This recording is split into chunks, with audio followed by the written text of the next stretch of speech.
우 떼자니아 사야도 법문책. 법은 어디에나.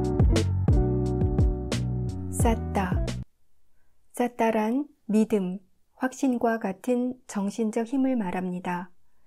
자신의 현 수행에 대한 확신과 자신이 하고 있는 일에 대한 신심이 필요합니다. 수행과 자기 자신에 대한 신뢰가 필요합니다. 수행에 대해서 그리고 자신이 지금 어떻게 수행하고 있는가에 대해서 관심을 갖도록 하십시오. 수행이 우리에게 얼마나 도움이 되고 이로운지 진심으로 알게 됐을 때 지금 하고 있는 일에 대한 신심이 커집니다. 그러한 확신은 수행을 통해 자라납니다. 수행을 하면 편안합니까? 아니면 스트레스를 받습니까? 수행을 바르고 능숙하게 한다면 절대 스트레스가 쌓이지 않을 것입니다. 하지만 수행에 능숙하지 못하거나 잘못된 방법으로 수행하게 되면 지치기도 하고 스트레스를 받을 수도 있습니다. 일단 법대로 수행할 수 있게 되면 몸과 마음 모두 편안해지고 괴로움에서 벗어날 것이며 위파사나 지혜를 얻게 되고 도와 과의 지혜를 얻게 되며 마음이 열반으로 향하게 됩니다. 이는 부처님께서 마하사티 빠타나 숫다 대념처경에서 설하신 것입니다. 지금 여러분은 바르게 수행하는 방법을 배우고 있습니다. 우선 수행과 자기 자신에 대한 믿음을 가지고 시작해야 합니다. 바른 마음가짐으로 바르게 수행한다면 더 큰 확신을 갖게 될 것입니다. 나아가서는 통찰지들을 얻게 되면 불법승 삼보에 대한 신심도 자연스럽게 생겨날 것입니다. 진리를 얻기 위해 수행합니까? 아니면 바르게 수행하는 법을 배우기 위해 수행합니까? 법을 얻는 것에 대해서 생각하는 것은 아직 시기상조입니다. 자신이 하고 있는 수행에 신심을 갖고 더욱더 능숙해질 수 있는 방법을 배우십시오. 자기 자신을 믿으십시오.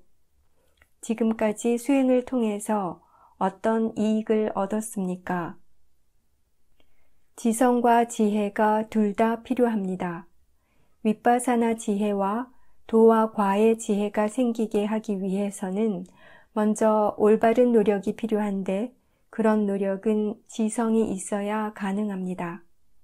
올바른 노력 없이 통찰지가 생겨날 수 있겠습니까? 먼저 바르게 노력하는 법을 배우십시오. 몸과 마음 중에 무엇이 노력하고 있습니까? 노력하고 있는 것은 마음입니다. 만약 마음이 무슨 생각을 하고 있는지, 마음이 얼마만큼의 힘을 쓰고 있는지, 어떤 종류의 생각들이 일어나고 있는지, 어떤 마음가짐으로 하고 있는지, 또는 마음의 자연적인 성질에 대해 알지 못한다면 수행에 능숙해질 수 있겠습니까? 하고 있는 것에 관심을 가지십시오. 수행에 관심을 가지십시오. 많은 수행자들이 수행을 하면서 좋고 나쁜 경험들을 하게 됩니다. 어떤 때는 수행이 잘 되기도 하지만 어떤 때는 수행이 만족스럽지 않기도 합니다.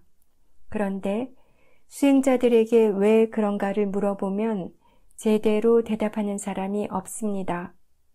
왜 그런지 아십니까?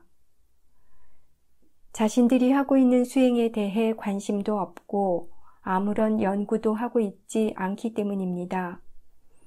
마음이 무엇을 하고 있는지, 왜 하고 있는지 자기 자신의 마음에 대해서 알지도 못합니다. 마음을 계속 관찰해서 마음이 하는 일과 실제 일어난 일 사이에 연관 관계를 보게 되었을 때 원인과 결과의 법칙을 이해하게 될 것입니다. 그리고 그 이해와 함께 수행에 대해 훨씬 더 확고한 신심을 갖게 될 것입니다. 빠냐. 빠냐는 지혜입니다. 수행을 할 때 바른 견해를 갖는 것이 매우 중요합니다. 어떤 종류의 지혜라도 있어야 번뇌가 마음에 몰래 스며들 수 없습니다. 갖추어야 할 최소한의 지혜는 바른 정보입니다. 바른 정보를 아는 것이 문해입니다.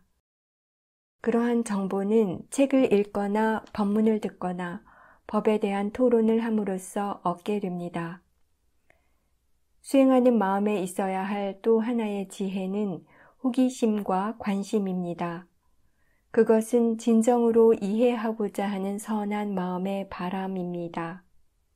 그래서 알아차림할 때 맹목적으로 하지 말라는 것입니다.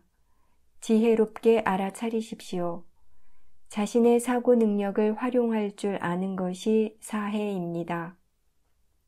사업하는 사람이 자기 사업의 각 분야가 서로 어떻게 연관되어 있는지에 대한 전반적인 이해가 없다면 그 회사가 잘 운영될 수 있겠습니까? 만약 그 사람에게 운영에 필요한 충분한 정보가 없다면 그는 불완전한 정보를 사용해서 잘못된 결정을 내리게 될 것입니다.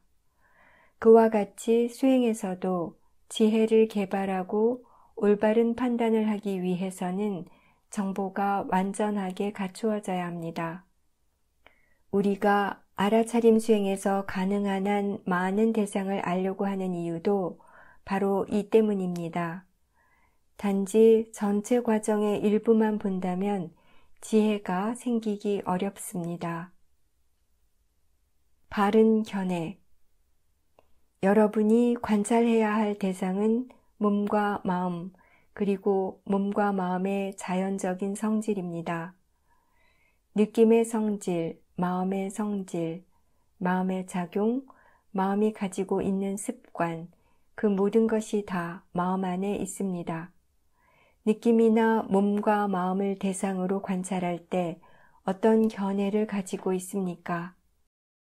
몸과 마음이라는 대상들을 나 또는 내 것이 아니라 단지 자연의 이치로 알고 관찰한다면 그것은 바른 견해입니다. 자신을 가만히 들여다보면 자신의 몸과 마음에 대해 알 수 있습니다. 몸에서는 무엇이 일어나고 있습니까?